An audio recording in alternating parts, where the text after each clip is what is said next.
big. That's right. Fail big. You only live once, so do what you feel passionate about. Take chances. Don't be afraid to fail. There's an old IQ test, was 9 dots, and you had to draw 5 lines with a pencil within these 9 dots without lifting the pencil. The only way to do it was to go outside the box. So don't be afraid to go outside the box. Don't be afraid to think outside the box. Don't be afraid to fail big, to dream big. But remember, dreams without goals are just dreams, and they ultimately fuel disappointment.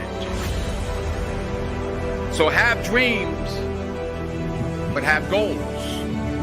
Life goals, yearly goals, monthly goals, daily goals. And understand that to achieve these goals, you must apply discipline and consistency. In order to achieve your goals, you must apply discipline and consistency every day, not just on Tuesday and miss a few days. You have to work at it every day. You have to plan every day. You've heard the saying, we don't plan to fail, we fail to plan. Hard work works.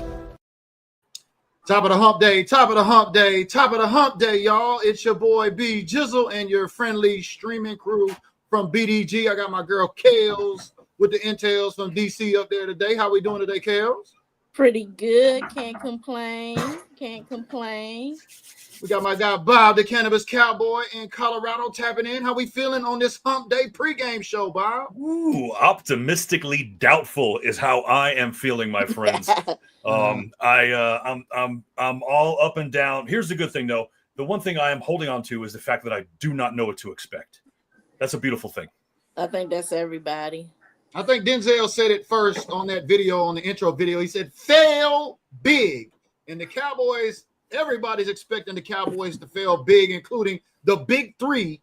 Welcome, everybody, to our brand new show this season. This is the Big Three, KELZ, my guy Bob, and BG. Plus, we got a special guest. KELZ is out recruiting folks from the opposition. Will y'all believe that? KELZ is out there recruiting folks from the opposition.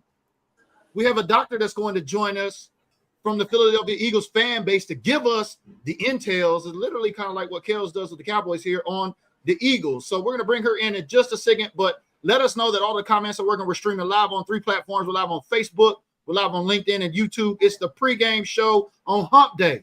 You know, big day tomorrow on Thursday as the Cowboys kick off. We got a lot to break down. KELZ has got all of the intels on the practice report, the injury report, and things like that. So we'll be pulling that up too as well. But tap in and tell us, are you ready? Like this video. Let's go. Like this video if you're happy. The Cowboys are playing tomorrow. We got the pregame kicking in tonight. So tell us about this doctor you went and recruited, KELZ, from the Eagles. Is she going to be safe to be on the show with us tonight? Yes, she's going to be very safe to be on this show. She's not going to get on here and start acting wild and screaming since 2000 or anything, is she? Hey, I mean, you never know, but she is a respectable Eagles diva. And I heard that. I'm going to call her that. Yeah. Dr. Jen, she is a member of Alpha Kappa Alpha Sorority Incorporated. She's from Georgia. She represents the Bulldogs. And she lives in the DMV area, not that far from where I live at. And we are both members of Black Women Love Football. And we're a part of like the DC DMV area. So that's my girl. All right, well, let's welcome Dr. Jen to the show, y'all. This is the first time. This is the first time she'll be streaming live on social media, repping her team. Welcome to the show, Dr. Jen. Thank you for having me, BG. Thank you, KELZ. Thank you, Bob. Great to be here. Of course. So we're going to be getting into our show here. We're going to be breaking down the Cowboys. We're going to be breaking down the Eagles. Big, long show here today. So get comfortable. Get your popcorn ready. KELZ, what is the latest? What is the latest with our Cowboys? Because I heard Hunter Lipke signed a 2-year deal. What? A fullback And I heard he's 4th on the depth chart right now. Can you tell us more about this? He's 4th on the depth chart. He's in very good position with some of the other fullbacks in the league to make that type of money. I want to say he's between 6 through 8 as one of the highest paid. So he's in very good company. I forgot we was having a good time backstage. I forgot to get my wonderful iPad. So we're gonna try. Okay. Try to Well, as you see it, my dark horse made the team a couple of years ago. I was surprised to hear he got a 2-year deal today, especially after not seeing him much in preseason. And a lot of folks had said that maybe he needs to get cut right along with Deuce, but no, he signed a 2-year, $7.5 million deal, guaranteed to get $5 million, or said to get $1 million this season, and will get $5 million guaranteed. So big time pay for not big time production. I don't know whether to be happy or sad about this. So what can you? I called it many weeks ago. What I think the starting lineup with these running backs are going to be, and I called the exact starting lineup. I think the reason why we thought Hunter might be expendable is because we weren't sure if fullbacks are going to be used in this offensive system. Apparently they are, but we also have to realize that he's not just a fullback. He does a lot of weird stuff too. And they've had him as tight end. They've done a lot of different stuff with him. So he might be a gadget dude. He might be a Swiss Army dude. We don't know. I think he's there specifically because he's just a really professional player and has really been giving it all for the Dallas Cowboys as a fullback. So I think he deserves a spot. Yeah, it looks like everybody that's not demanding a trade from Dallas is getting paid, KELZ. That's what it looks like, because we took care of Fergie. We took care of Deron Bland just recently got taken care of. We took care of Hunter. Now Hunter was the one that I did not know. I didn't have him on my bingo card because the only ones I knew that was in negotiation talks as far as contracts was Parsons, Fergie, Aubrey, Bland, Tyler Smith. Yeah. So apparently it looks like contract stuff has been going well between players, front office, and agents. Agencies are okay. Everybody's good. Everybody's talking. We got money in the bank. Shorty, what you think? You write the check, baby. But apparently there's always an a-hole in the bunch. Let me put my password in my computer real quick to see if my notes can pull up on Well, one thing's for sure. We know Dak Prescott's father was a Cowboy fan. He said he ain't switching up. You know what I mean? Dak said he grew up a Cowboy fan. His father was a Cowboy fan, kind of like Micah Parsons, but he didn't switch up for the bag. But hello, we ain't gonna run that horse in the ground too much. But so Hunter Lipke signed this new deal. Deron Bland has signed a new deal. I've heard that talks have opened up between Tyler Smith, which also his agent, I believe, is Agent Mulugheta, David Mulugheta, right? Yeah. So we'll see if they, be surprised if we see them work those deals with Mulugheta and we don't get any pushback in the media like we did with Micah. I'm just waiting for that one. But anyway. I'll tell you this much: the Philadelphia Eagles fan base has got to be happy with their team specifically because of how their general manager and coach are handling the team. They're doing it in a way where they're not spending too much. They're getting a lot of value for their players. That's really what every team aims to do. But we finally are in a position to do that. We have a lot of money that we didn't have to pay Micah. So that's exactly what I think their plan was. Because, again, if we paid Micah even close to that money, we would have been tied on this cap for another 2 or 3 years, man. And I know I'm personally tired of seeing that, man. Every fan base is like, just give us some room to make some moves, please. Exactly. Right. And this is my one and last thing I'm going to say about the whole Micah Parsons contract. And I just want everyone to take in what I'm saying. So with the Cowboys, we talked about this before. What the Cowboys did offer Micah Parsons was a multi-5-year deal that was worth $202 worth incentives. Out of that money, he was supposed to get, I forgot what the guarantee was, but for the yearly contract, it was $44.3 million.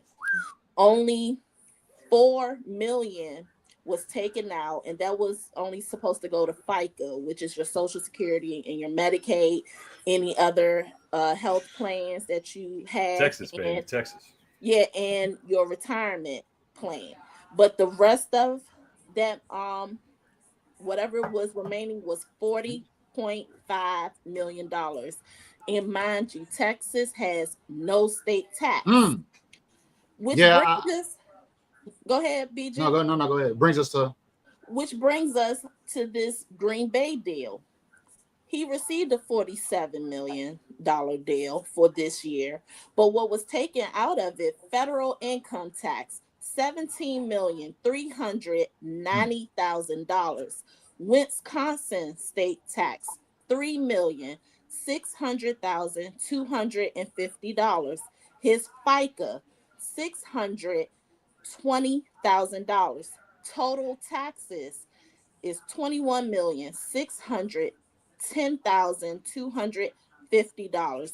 What he gets to take home is $25,389,750. So, Was it worth it? It's safe to say he That's lost the some thing. money going to Green That's Bay. the thing, right? man. Yeah. That's the thing to think about. That again, that was an unload on our end. At one point, we were ready to take him, but when things started getting, I really think that laying down on the table on the sideline was probably just like, "What the hell is this guy doing?" And then, they were just like, "We're done, bro." Right, and then on top of that, his agent, he got all of his money with no taxes taken out, Right. because he lives in the state of Texas, in the Yes. city of Houston. Why do you think he tried so damn hard, folks? We got to understand this is a business in so many different levels. It yo. is. It is. Let's switch it up a little bit. Let's hear from the doctor, because I want to ask this to an Eagles fan, especially somebody who knows a little bit about your team, kind of like my girl KELZ does with the Cowboys over here. Like this ski mask Howie guy. Like, how do y'all got all this money to pay all these players, but y'all don't seem to be in no kind of salary cap hell? What is it? Y'all got a bank over there y'all robbing or something? What's up with ski mask Howie? Well, I will say that Howie is very strategic. He knows what he's doing. He knows what he is trying to analyze. Now, in the past, there have been some, investments and mistakes, but I think along the way, he's learned how to maneuver. And basically, too, you have to look at our players. Some of our players are so selfless. Like, they're not trying to be, oh, I want 180 million. They're like, man, just negotiate. I'll take a pay cut to stay here, because they cultivated this culture where you want to go above and beyond, because you actually have a team and you actually have an organization that really truly cares. Like you said, at the end of the day, it is a business, and business is business, profit is profit. But I just think when you're in that type of culture, it just enhances everything, if that makes sense. And Howie just knows how to get things done, and they look and analyze and see, okay, yeah, you work hard, you deserve hard, I'm going to try to work with you. If not, then yeah, like some guys we knew who were leaving, yeah, we knew that they were going to want more money, and Howie knew that that wasn't the right way to go. But at the same time, Howie was like, you know what, go explore your options. Go somewhere where they're going to give you the bag. I mean, we can try to trade you to a team that may get to the playoff. It may not happen, but go get your money. So he just look at all types of different avenues to just make things work for our organization. I seen some fake news going around. That's why I think it's fake, because I think every network would have picked it up. But is there any injury concern going on with Saquon Barkley? I seen some fake news going around, said he tore his ACL in practice today or something like that. What can you tell us about your key players? No, that is fake news. Okay, what can you Horrible. tell us? What kind of intel can you give us on your players some and injuries? intel that I can give you is that the only person that's going to be out is our QB2, which is Tanner McKee. So if Jalen possibly, I'm not speaking it, I don't want to speak it, but you just say hypothetically, we have Sam Howell as the QB2 to take over. Okay. But no, everybody is good. Our starters are going to be out there. Even Landon's going to be out there. Saquon is going to be out there. So no, I haven't heard, but yeah, fake news for now. Yeah. Well, KELZ, what can you tell us about Diggs? Because the news broke that Diggs is going to play game one. Now, is Diggs at 100%, or is Diggs going to be making some business decisions? If our girl Dr. Jen's guy Saquon gets to the third level, are we gonna see Dion making or Diggs making some Dion business decisions out there this game? What can you tell us about him playing game one? Is it too early or what? To me, I still think is too early. Even though he was activated for week one, that still doesn't mean that you will play for week one. But apparently he's cleared, he's good to go. They're going to put him in at week one. My suggestion, I would have put him in like in week 3 or week 4. But I mean, if he's ready and he's good to go, I guess put him out there, and we're gonna find out. I mean, it's gonna be unfortunate, and I would just hate that, because here's my theory. I know Micah and Trayvon were tight. When you watch camp kickoff, Trayvon and Micah was there. He had his back the whole time. He was dealing with the media. He was holding in. They were, talking and doing their thing. I even heard Trayvon went and celebrated with Micah after he signed his record-breaking deal, which is all good. You're happy for your guy and everything. But I would hate if Trayvon, who, he rehabbed in Florida this offseason where the Cowboys fined him $250,000, I think, for not doing it at our facility.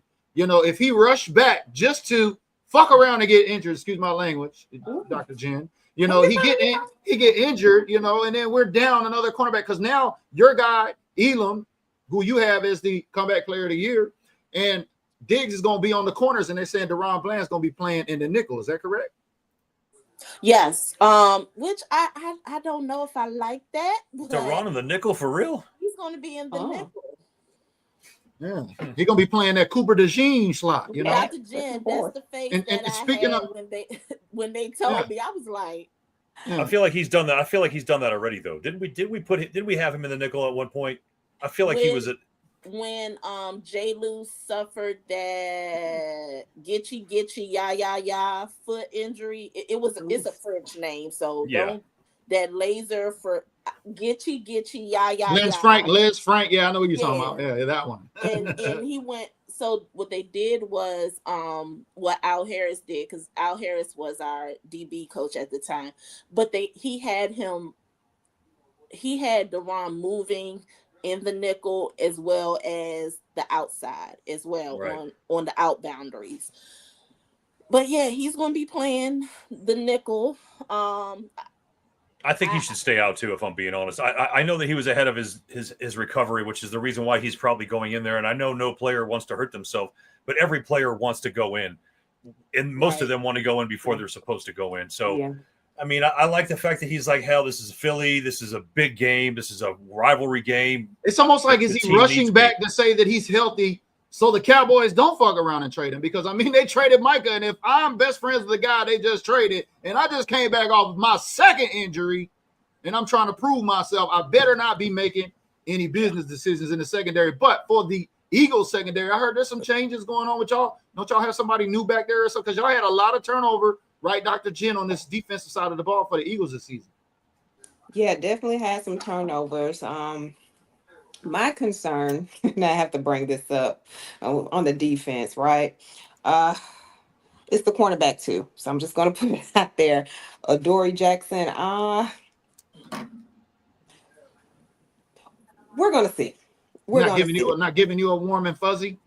Not really. How does that make you feel? With the addition of George Pickens on the Cowboys now, and Dak back there with CD and George Pickens coming at your secondary.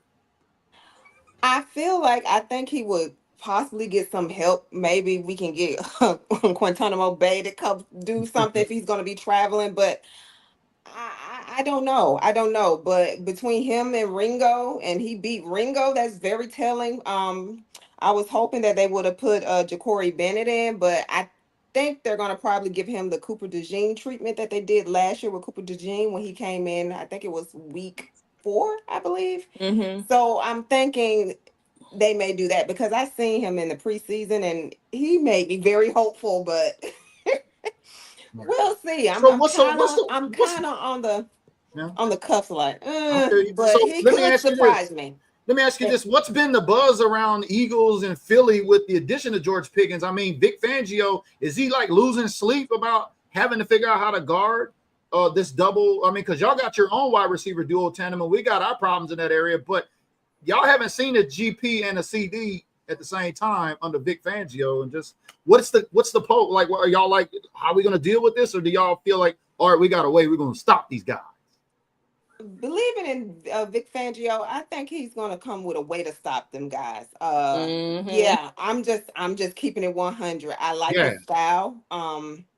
If something doesn't work, no worries. We'll re-strategize, and I like how he rotates. Yeah. He rotates people, so I think we can stop it, but we'll see. We'll see. And like I said, I'm excited about the game. Like, this is a big game. This is like Division game, 2025 yeah. This is big like an NFC blockbuster championship here. game, So Yeah. Okay. I think it's And, been 25 years since we played the opening Correct. game in Philly against Philly. yeah. Correct. That's correct. Minute. Correct. And Yeah. to add to what Dr. Jen just said, I'm gonna jump in on. We probably gonna be jumping around a lot. Yeah, let's go. On what I have for the Philly defense. So Vic Fangio, he has yet to name his starting DBs. He is Dak Prescott's arch nemesis. He uses a cover 6 defense, which is a cover 4 on one half of the field and a cover 2 on the other half. Where he is successful with this with Dak Prescott is you are only sending 4 down linemen and dropping 7 guys into coverage. All the windows you want are now being covered. Some in the flat. There are LBs in the hook to curl. There are safeties all over the place. And you could get that by different disguises. And that's where Dak Prescott has always struggled with in a cover 6 defense.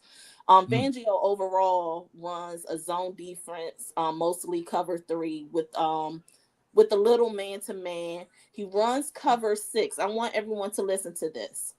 He runs cover 6 mostly 19% during the time in a season against the rest of the league. However, when he faces Dak Prescott, he uses cover 6 30.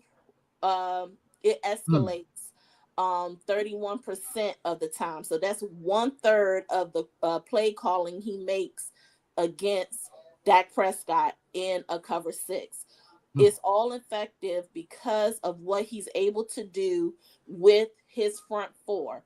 Fangio likes to do the TE stunts, which is where the defensive tackle crashes outside and the defensive end loops inside. The DT moves, aims to draw the attention of the offensive guard and the tackle, creating an open lane for the DE to loop around and pressure the quarterback. The goal is to confuse the offensive line, creating a mismatch that allows DEs to get to the quarterback and disrupt the plays. So in other words, this is to flush Prescott out of the pocket to his left and the defense to his right.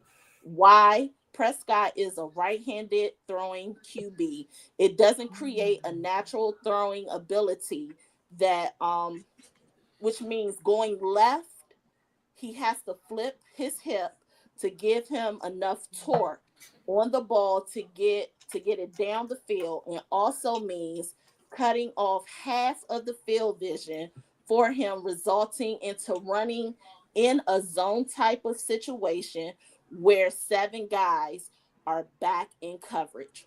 Whew. Okay. So is that why Damn. Dak does that funny little dance or whatever? When he goes No. side to side and do all that, KELZ, is that That's why just he a good doing thing that? to do, man. No, Open up the that's gate. just to get his Make sure those hips hips and ain't stiff. muscles I mean, that's loose and everything. Yeah. But that has nothing to do with it. And then also with their defense, they're a single high team. Features high safeties. That is the first, and that's the first thing the quarterback is going to identify in a scrimmage. Their secondary is really is really what they had to address. Ability to make plays in tight windows. Our new wide receiver duo, Williams, who y'all have, will match up well with the secondary. The Cowboys want to hope to find and attack Ringo, who we talked about, who doesn't turn very well in Jackson.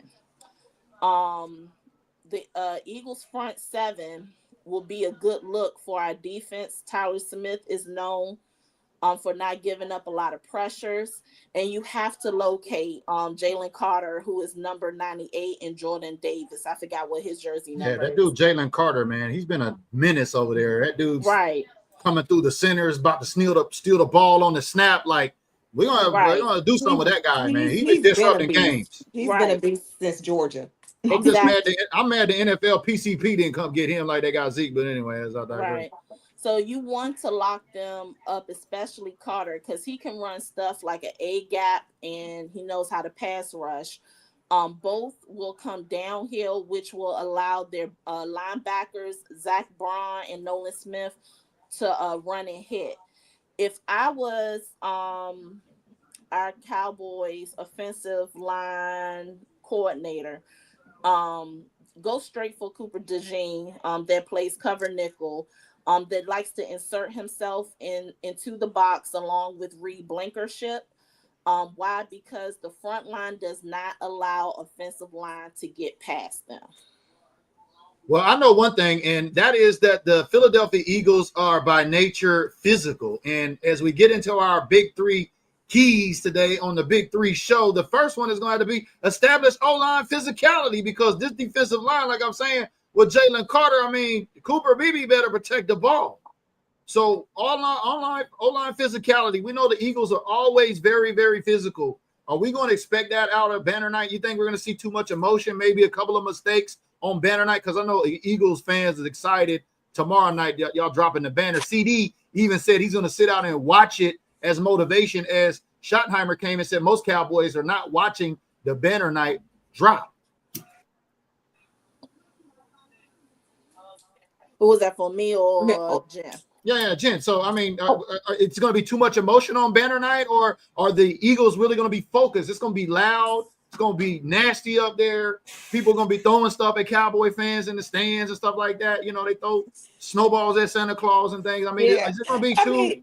Is it going to get too crunk at the link? Is that what's going to go down? The Philly fans can be ruthless, right? Some of us are really, really nice guys. I'm one of them. But they can be ruthless. So I know it's going to be definitely like a homecoming. It's going to be wild and crazy. There's going to be so much joy and pride, and probably a lot of trash talking too, you know. But overall, the guys are locked in. They're all locked in. They said, no, we're not watching the banner drop. That's for I heard y'all. I heard Sirianni's keeping y'all guys in there too, and I thought that was pretty cool. Yeah, they're not gonna get out there and get drunk off the last Super Bowl. It's like that was last year. It's time to go back. Yeah, it's like, okay, turn the page. We're on to a new, season. Let's stay focused. They're locked in. So they're coming. They're trying to come hard, and they're trying to come and try to pretty much defend being the national champions and trying to go back for their repeat. Yeah.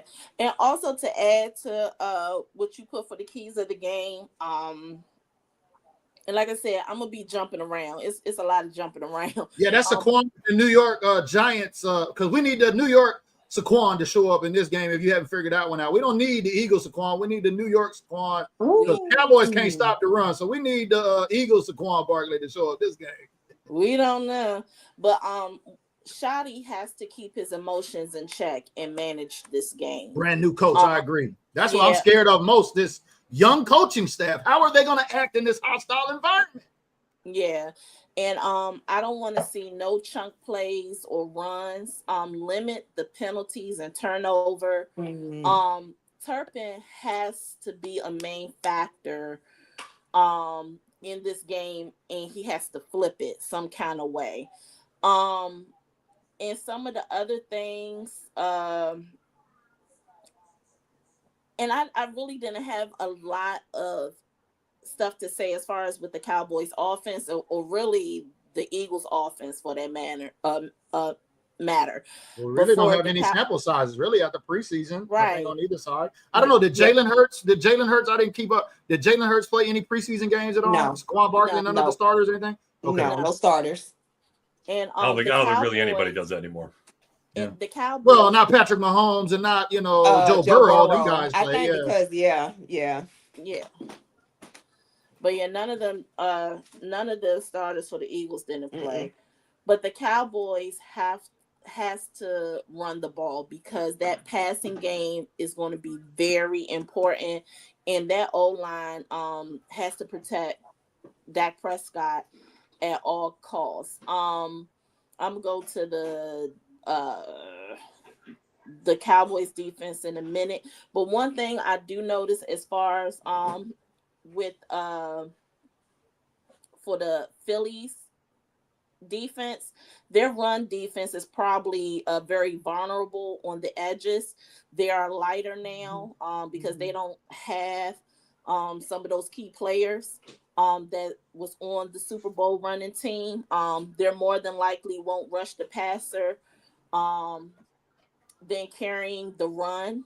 The Eagles spent a lot of their time in mini and training camps preparing for the former defensive end Micah Parsons, but that's okay. They will still have to see them this year when they play Green Bay.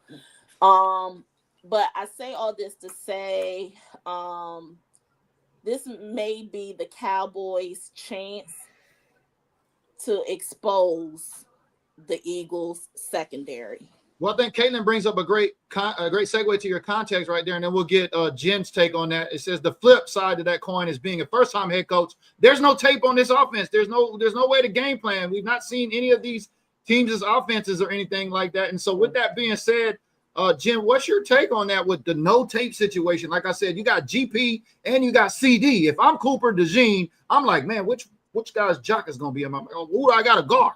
That's two big wide receiver ones on that side of the ball, much like y'all got with Devontae Smith and AJ Brown. Right.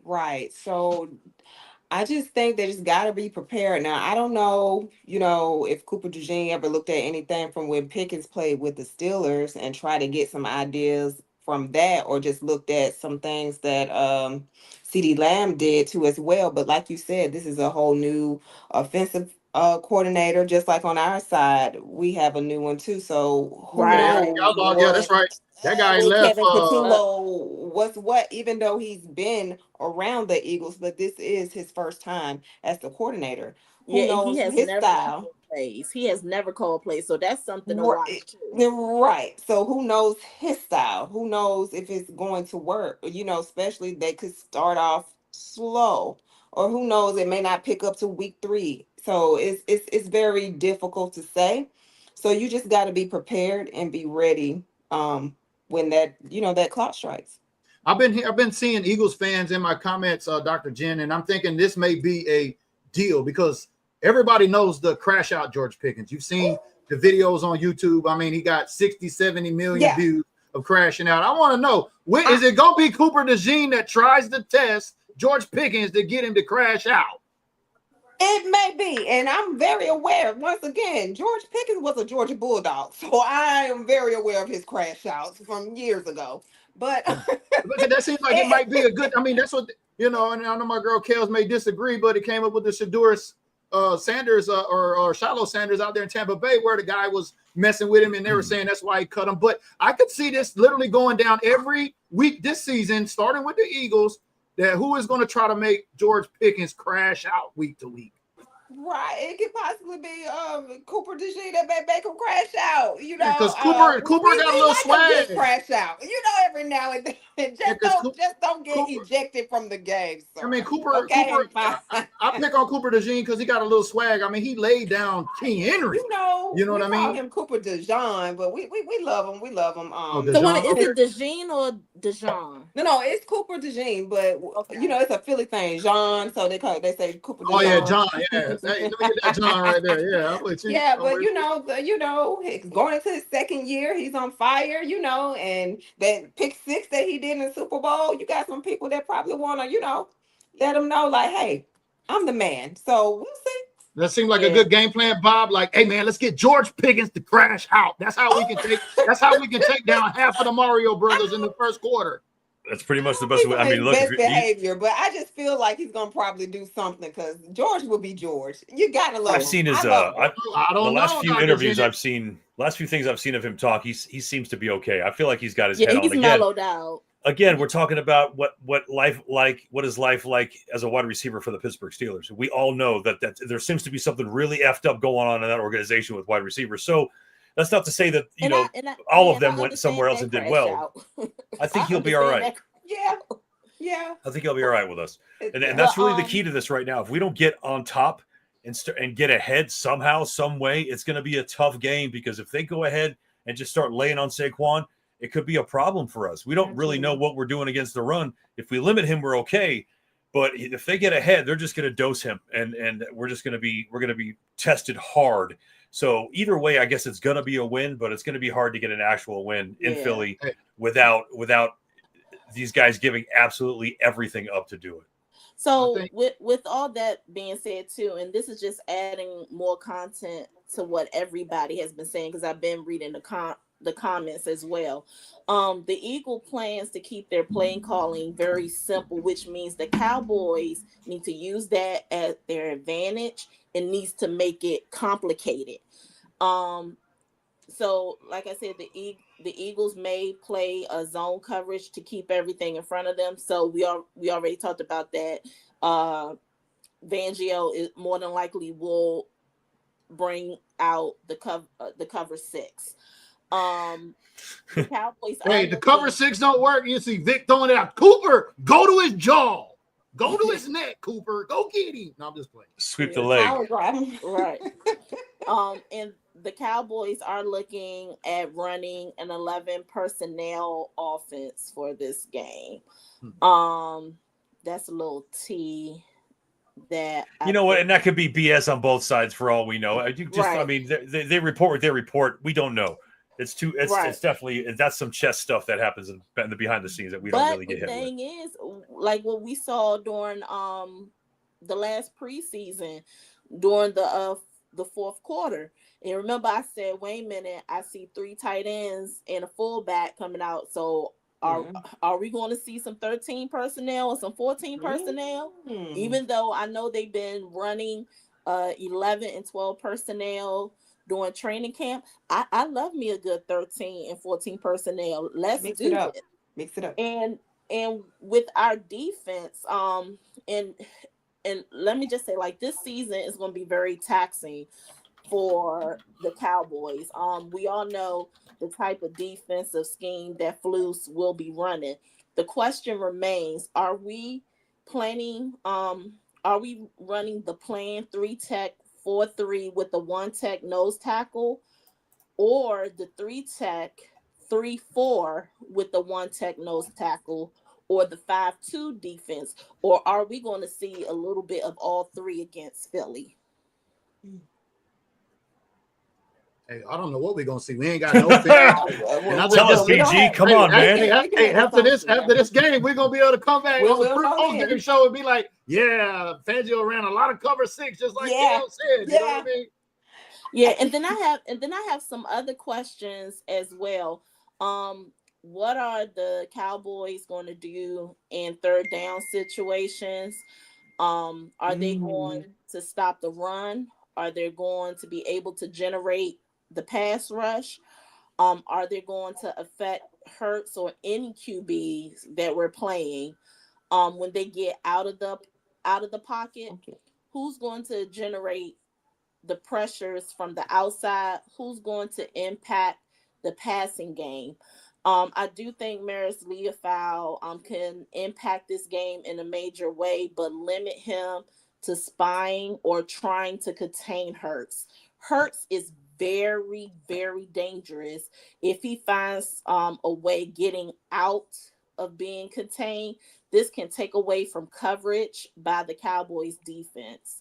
The Cowboys are still trying to identify what the interior is going to look like. And this brings up with defensive end Sam Williams. He is now fully aware of the penalties that he has caused in the past. His pad levels are way too high, and he's not the best pass rusher, which I think we're going to see a lot of Nealon, because Nealon is a pass rushing tackle DE. Why are we sleeping on Dante Fowler? And that's the other one, Dante Fowler. So we may see him. That guy was destroying shit for us a couple years ago. He just left Dan Quinn's defense in the nation's capital with like 12 sacks last season. So yeah, I mean, he's good, man. But that goes back to the keys to the game, as KELZ brought up. Sam. It's real basic for the Cowboys. It's going to be get physical. Can we get physical? Establish the O-line, establish the D-line. In time of possession, we got to limit them on their time of possession, especially when you got two runners in Hurts and in Saquon Barkley. Last season, the Eagles had the top rusher in the league with Saquon and the top defense. And the last team to do that was when the Cowboys had Emmitt Smith back in the 90s. So, wham, bam, thank you, ma'am, but no film. So it's going to be, I think, a matter of who gets out and establishes themselves first in the first quarter. Like Dr. Jen said, we could get out there and start from behind or start slow. You know what I mean? Mm-hmm. I think Philly's happen, especially in that kind of environment. Isn't Philly on an 11-game home streak right now? I think so. Yeah. That's just big. I remember our team doing that a few years ago in a row. Actually, it's something. It proves your dominance. It's a serious thing to be able to make sure you're winning at home. Unlike the Cowboys, yeah. Yeah, we just seem to go back and forth on that. We're either winning or just straight losing. It doesn't really seem to be an up and down with us, but that's a big statistic that we need to pay attention to. Again, I'm not taking anything away from this current Cowboys team. Most of us just don't know anything about it, but the things that we're going up against are humongous things. And Philly is not a small team. Philly's a really big, tough, strong team. Their organization is all about work ethic. Dallas has always been about Hollywood and glitz and glamour, which is why we get really effed with a lot because of that. But we need the players to play better in spite of that. So we need the players to be like, cool, we got cameras on us, but we still are got to be hard-nosed players because this is Philly. And that's what I want to see. I just want to see a tough-ass game. It would be beautiful to see a 17-14 game because it was just so insane that everyone was just knocking each other down left and right. That would be a great thing. But the problem is Philly's just too good for that to be too low of a score, man. That brings up a great segue, Bob, because before we get out of here today, I want to make sure we get all of our predictions. I've already got mine factored in. All of us have the Cowboys losing. I don't know, is it the clean sweep? You got Philadelphia winning in Philly tonight, Dr. Jen? Or tomorrow night? Absolutely. Go okay, Birds. so just think about that. Think about that in a minute. We're going to get to our projections for the game, our predictions for the game. So if you've been tapping in and keeping up with all of the intel, KELZ, Dr. Jen, and Bob has been sharing, make sure you leave your predictions in the comments below. We want to make sure and come back and check these after the game next week. But yeah, I think it's going to be a matter of who gets started off in the first quarter the fastest. Who's going to want it the most? Who's going to capitalize off any mistakes and then be able to, maintain? Because like you said, this is Coach Schottenheimer's first game as a head coach. Yeah. And he may get up in there and get rattled a little bit and be like, oh shit, I don't, and he might need to put his big boy pants on, or maybe he comes in with an absolute game plan and executes. We don't know that, but that's why they play the game, folks. And I'm excited because either way, it'll be a win or a loss. Yeah. And I sent you our starting lineup for offense and defense as well. You sent it on Instagram? Yeah. Okay, I'll get it. I'll pull it up right quick. So let's just go around the board then. I got the Cowboys losing. I think it's 31-21. I got 52. The over-under is 47.5. Traditionally, the Cowboys cover on the road. So 52 total points, 31-21. I got the Eagles because I just think this coaching staff is just too tall of an order. Even with no film, like it could go both ways. Like we could go put a 40 burger on the Eagles. But, we could get a 40 burger put on us. It could just go either way in this.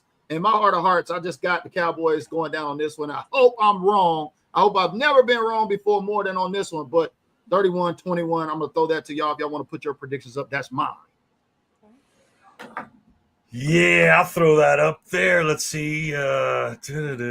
Because we also got our full season predictions here. Bob submitted and also KELZ submitted. So we didn't get Dr. Jen's. I'm sorry, but, you can give us your Eagles predictions. I don't know what you think your team might go, like a 10-7 or something like that, or whatever, 14-2 or 3 or whatever y'all went like last year. So we'll be interested in hearing that. That's what I was going with the 14-2. Because I I said I know we're going to take that loss to the Bucks. I'm already expecting that because they always have our numbers for whatever reason. And my second one, I said they would lose to. I don't know why I said the Rams, but I said the Rams. I mean, Coach Sean McVay knows how to get a lot out of his players, especially with no names. No, that's a damn good team. The Rams are damn good. They are, yeah.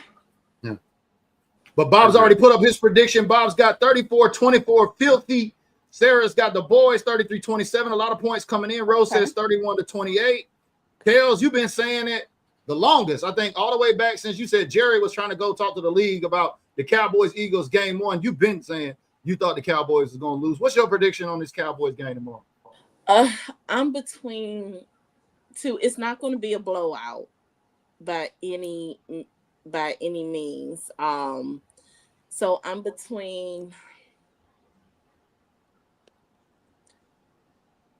34-31.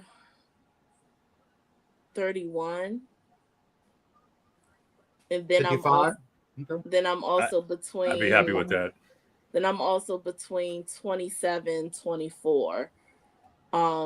Eagles, but Cowboys proved me wrong. I you know where I'm at. I don't like winning games off of field goals, but if we can stop the run defense, put pressure on Hurts and Barkley, protect Dak, protect Dak in the pocket, use this wide receiver duo, and run the ball, and don't make simple mistakes. The Cowboys can win, but it's only going to be by 3 points. If you could, small margin. If you can move the chains to get Butter in the position that he needs to be. Maybe he sets the record for the longest field goal, 70 yards for the win. To kick a field goal. So if you can move the chains and get it to the Eagles 25 to 30 yard, that will give Brandon Aubrey between 40 to 60 yards to punch that thing through. And also, here's another thing. If it comes to throwing, keep Dak in his throwing cap. He cannot throw no more than 35 balls. It's a very, very deep, in-depth breakdown right there. So we're going to toss it to our visitor, Dr. Jen, first time streaming here with Built Different Group and ever. I mean, what's your score prediction for your team that you got winning up at Lincoln Financial Field tomorrow? So I'm going to say, I'm going to say we're going to put a 40 burger on y'all. Woo, Dr. Jen is, hey, KELZ, get your people's, KELZ. I told you. I'm confident. Oh, man. Yes, not a 40 burger. Yes. Okay, so 40 to how many points how many points you gonna give to the Cowboys? I'll probably say 10. Damn, really? This is disrespectful on your first show. Don't come for me. Chat, don't come for me. It's all good. It's all good. I love it. I love the audacity. I mean, something's got to happen. So a touchdown and a field goal, really? The way that defense is, even though I know we don't have some key players, but I would say like 90% of them did come back, right? Yeah, because I think you had like 17 out of the 22 that came back. Yeah.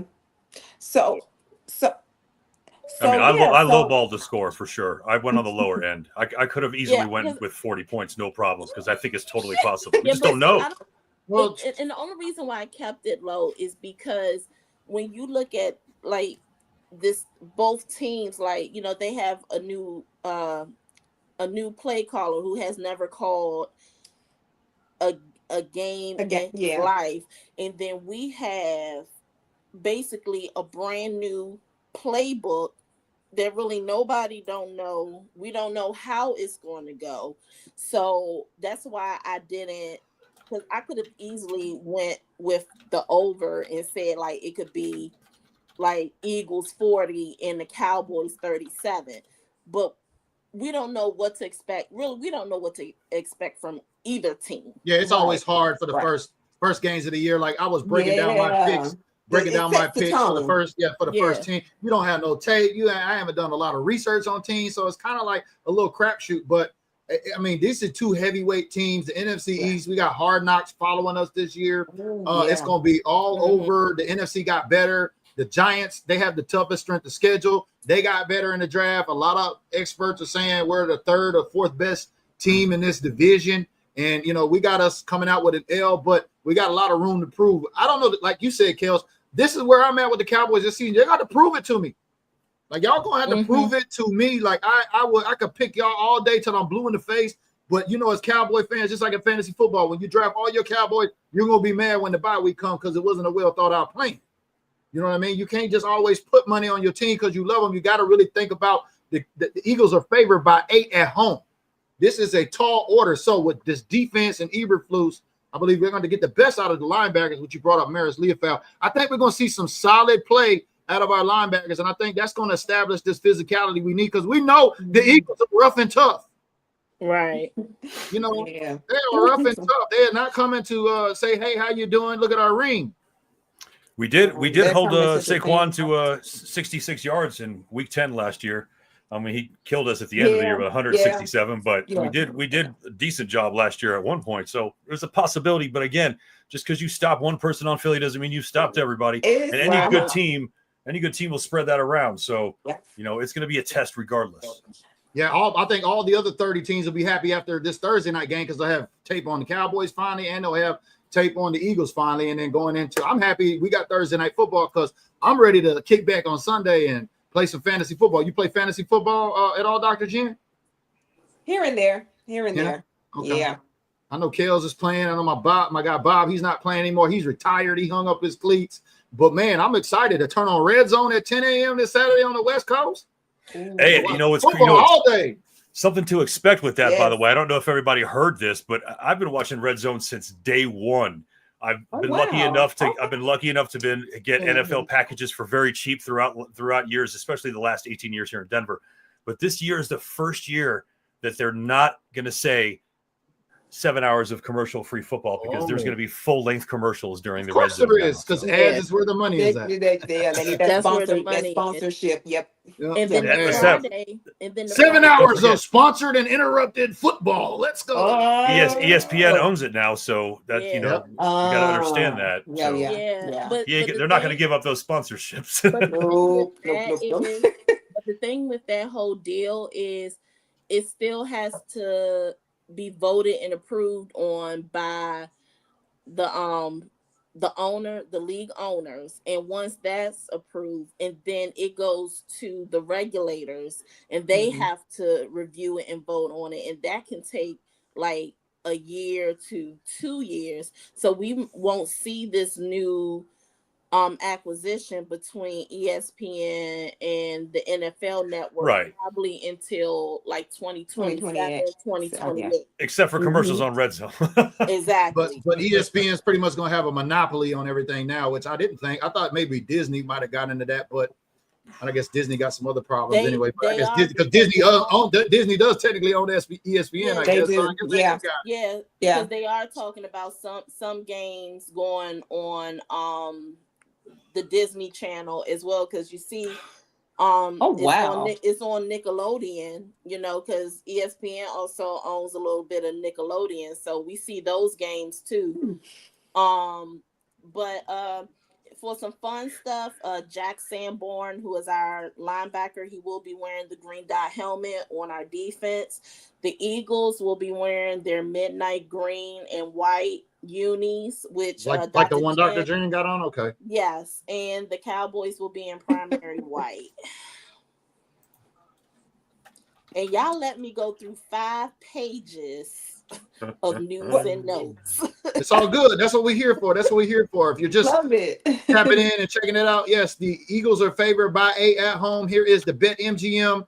This is the resources that I use when I go to look at over-unders to prepare my weekly picks. Each week, as you see, the Eagles are 8-point favorites on the Cowboys. Total over-under 47.5 points. It's going to be on all networks, NBC. It's going to be on Peacock. Is going to be on everything. It's the first game of the season.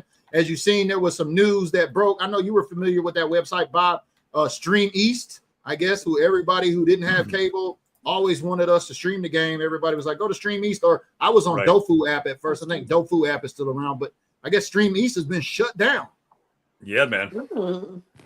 You know what? Anytime I grew up in Miami, anytime you close one place down, 10 more are going to pop up somewhere else. So yeah, I don't think anybody, especially on the internet where you don't really get policed, I can give you 10 that you can watch these games for free on. I'm just not going to do it. If you have a Amazon Firebox, forget it. You're good to go. You can find it all. You can find them all over the place. I mean, let me tell you, I wouldn't necessarily even be talking about this if it didn't take the average fan like $900 to watch every it's game. $1,100 actually for the whole season. Sorry, $1,100. That is effing. Let me tell you, when we started seeing all this streaming stuff pop up, we might have guessed there's going to be this competition between cable. We did not guess that it was going to cost 5 times more than cable, and then we would be okay with it and just kept paying it. You know, like that's what's going on my mind. It's between the haves and have-nots. I mean, the game is separating from who can afford to who can watch and stuff like that. And that's why we do these.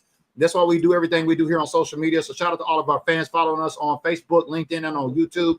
We do this so that way fans who don't have TV can tap in and see what goes on vicariously, especially with our fan base. But we do appreciate Dr. Jen checking in. I guess we might have to bring her back and see if that 40-10 burger she told us about sticks. You look, I know you're gonna watch. No doubt. You think you'll be up jumping on for our post game? I'll try. Don't hold me to it, but I'll try. Okay, I'll send you the link. Okay. We're gonna bring her back on because if that 40-10 burger don't stick, honey, look, you coming back. I'm gonna have to eat crow. We're gonna need some receipts. Yeah. I'm gonna have to eat that Raven up the road from me. All right, good deal. So, KELZ, you got anything else? With some Old Bay or Mumbo sauce. Mumbo sauce and everything, huh? Oh my. All right, you got anything else on the Cowboys, KELZ, before we get out of here? If you got questions, comments, or concerns, throw them up in there before we exit. Let's go. I want to thank my AKA my Divine Nine Sis for joining us, Dr. Jen. Thank you. Thank you. Yeah. I'm looking forward to a good game. It's going to be a taxing game, but I do have one thing to say. What is everybody eating for game day? Popcorn. I've got some Act 2 coming Normally straight out the microwave. When we used to do it specific, it's usually some kind of bird if we play Philly. But I don't know. I don't really know. Oh, Bob, you gonna make some of them air fryer wings out there? I mean, I was just gonna say it's possible. I could make those no sauce wings, man. I mean, I would definitely drop that when you guys are out here. So I want some wings, but I don't know. I kind of want some chicken fingers and some fries. I don't know. I think I'm just gonna make some fat burgers and be okay with it. That's what I'm gonna do. I don't know 40 burger. Don't 40 burger. She's trying to sell us them fat 40 burgers over there. I only got a 24 burger here. So steaks they have out there in Texas. Cool. Well, we know you're out there in the DMV area. You got any? Are you part of any fan clubs, or are you part of any organizations or other fans that you kick it out with there in the DMV area with Eagle fans, or just you and KELZ hang out? Well, yeah, I kind of rotate around. Like I go like, hey, where are the Eagles fans? And they'll say, hey, we're here. Like one time I went to this official Renegade in Arlington, Virginia. That's where the official Eagle, and I've been there a few times and it was pretty cool. I usually just try to hit up different sports bars down at MGM, at the National Harbor, Tap, Green Turtle in my area, just wherever they have any places where Eagles can go and just you know, See if come together. Sign of the Well, and DuPont Circle still open. I don't know if it's Okay. the best time to go there with everything that's going on. Yeah. But Yeah. that's a Eagles bar Okay. in DC, and it used to be next door to the only Cowboys bar, which was called Parlay. So Okay. Yeah. Okay. Okay. so check out Sign of the Well. Sign of the We Well. don't, Okay. and I don't know about Eagle fans, but us Cowboy fans, we got to drink or smoke to be a Cowboy fan, Jen. So my guy's throwing up the game day strain. So I'm on the super booth. I'm back on that 2024 strain of the year by Leafly. I'm on that super booth. What strain are you on by for game day tomorrow? Commando. Commando. As I said right down there, Commando for me, it's going to be a mental thing. Or hopefully we can take command of this game. I'm predicting, honestly, I'm predicting CeeDee Lamb and Pickens to have 100 yards each in this game. Again, now does that translate to us winning? That still could mean no, if I'm being honest. That could be behind, and you know how they say Dak gonna be padding his stats. That's what they're gonna say. Right. But There's going to be a movement in some way. We have to get that running game going. That's the yeah. That's what I'm trying. I would love to be able to predict 100 yards for Javonte. I don't know. I don't know what we've got with him because they did such a good job of not letting us see that shit. We don't know who our starting running back is. Right. Yeah. I don't think it's Miles. Well, I know that with the signing of Hunter Lipke, he is now on the depth chart at running back 4. So it's Javonte Williams, Miles Sanders, Jaden Blue, and then Hunter Lipke. But KELZ is saying we don't know who the running back is going to be. We got it. It's on here. It's on the thing I sent you with our Javonte Williams, right? Yeah, Javonte Williams, CeeDee Lamb, George Pickens, Jalen Tolbert. I'm not sure about that. And Jake Ferguson. Our offensive line is going to be Tyler Guyton, Tyler Smith, Cooper Beebe, Tyler Booker, and Terrence Steele. Terrence Steele scares me. Yeah, he should. He's mad inconsistent. I mean, he's really going to be the only weak link right now on this line, if I'm being honest. And we've got a very young, strong line. So I think most people, if you ask anybody, they're going to tell you he's a wild card. We don't know. Yeah. And that's not a good thing. But the thing about a chain, you can have one weak link. As long as the other ones are holding their own, we could be okay. And as long as the coaches are conscious of the weakness, we don't run behind him all the time. We make sure he's getting help. I mean, there's a lot of ways to make a player not look like he needs help in an NFL game while helping him. So we can figure that out. And then our starting defense is Sam Williams, Kenny Clark, Osa Digazua, and Dante Filer. Our linebackers will be Damone Clark, Jack Sanborn with the green dye helmet. I don't know who's your green dye helmet for defense yet, Dr. Jen, and also Kenneth Murray. For our secondary on the outside, covering the outside boundaries will be Kyer Elam and Trayvon Diggs. Our nickel will be Deron Bland. Our strong safety is going to be Donovan Wilson, and our free safety is going to be Malik Hooker.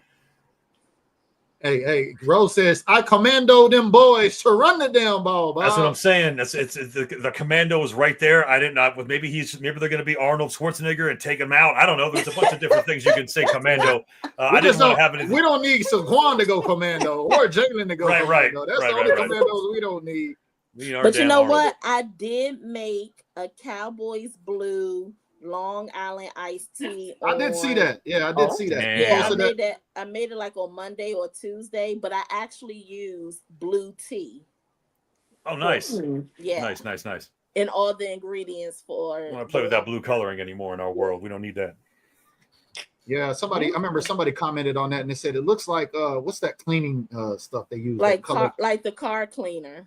Yeah, like they said, it looks like some chemicals you put under your sink or something like that. Windex. Hell yeah. I'm trying to think of that name of the cleaner. I can't think of that name. What is it? It'll come to me in a minute. Fabuloso. Fabuloso. There we go. That's Fabuloso. Okay, I was thinking Fabuloso. about it looked like some blue Fabuloso up in the bottle. Oh man.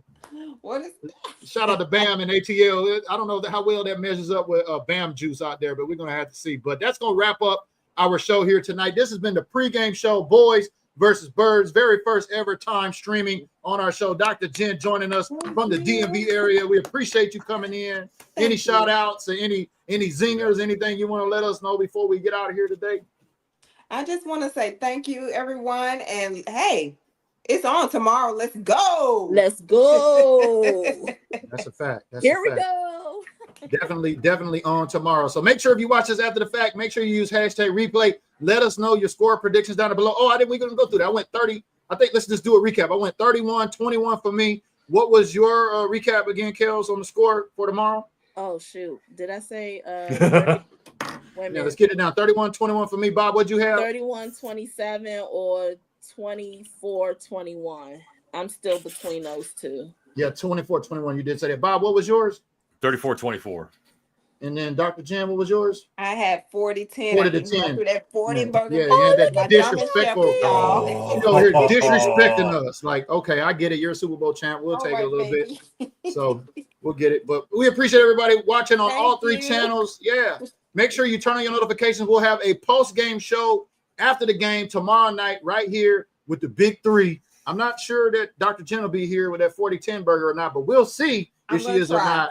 Yes. But we I'll appreciate send you. it away. Yeah, we appreciate you coming on the show today. And then, Yeah, as no doubt, always, no doubt.